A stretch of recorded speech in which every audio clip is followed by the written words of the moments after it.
For today's video guys ay magpapalit tayo ng amplifier ng isang Bluetooth kasi nga ang amplifier nito ay di natin kayang ayusin at ito ay disposable lang. At ngayon guys ay may nabili tayo sa online na pwedeng gamitin para dito. Ito lang yun guys at nandito yung link sa ating comment section pag gusto nyo kumuha. Pati Bluetooth amplifier to guys. Yan, halagang 200 plus lang. Ngayon guys, ikakabit natin ito.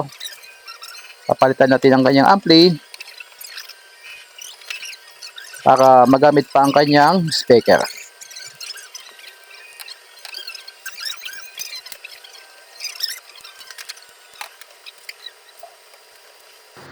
At ito guys, ay nakabit na natin ang kanyang speaker.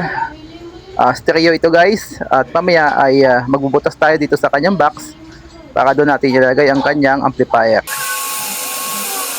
Ito guys, nagbubutas tayo gamit natin ang grinder. At malambot lang ito at madali naman butasan. Yan guys, dito natin siya nilagay sa likod para hindi siya masyadong sagabal at maganda naman tingnan. Ito guys, binabalik ko ang kanyang tornilyo at mamaya guys ay susubukan natin ito gamit ang ating cellphone.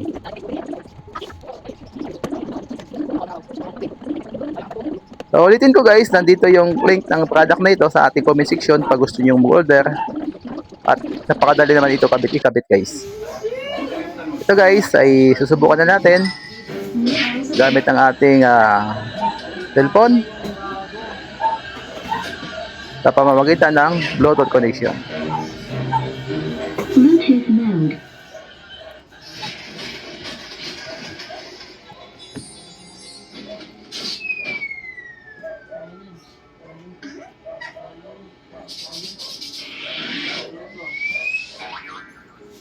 Anong pangalan dyan?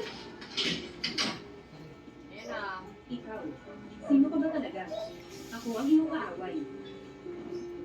Binigyan kita ng pagkakataong mabuhay, ngunit hindi mo pinahalagahan. Ngayon, kailangan niya ang Ito, maraming AKI. Ayos ka Ina ba? mo, Aki, for ano, Ginutang, anong ginagawa mo? Bitawan mo si Ginutang. Connected. Lahat kayo, kumalit. Ayun guys, ay connected na po at magpapatugtog tayo ng music gamit ang YouTube. bobo. Talaga ba? Wala ka nang bisonte. Ang ina mo, gago. Yan guys, ay natunog na. Medyo mahina pa kasi nga hindi nakabull yung mga ating cellphone. At dito na tayo mag-control sa kanyang master volume. Yan guys, okay na. At papakuha na natin ito sa ating customer para ay kanyang magamit na at matuwa naman siya. Okay guys, thank you for watching. Tuloy lang.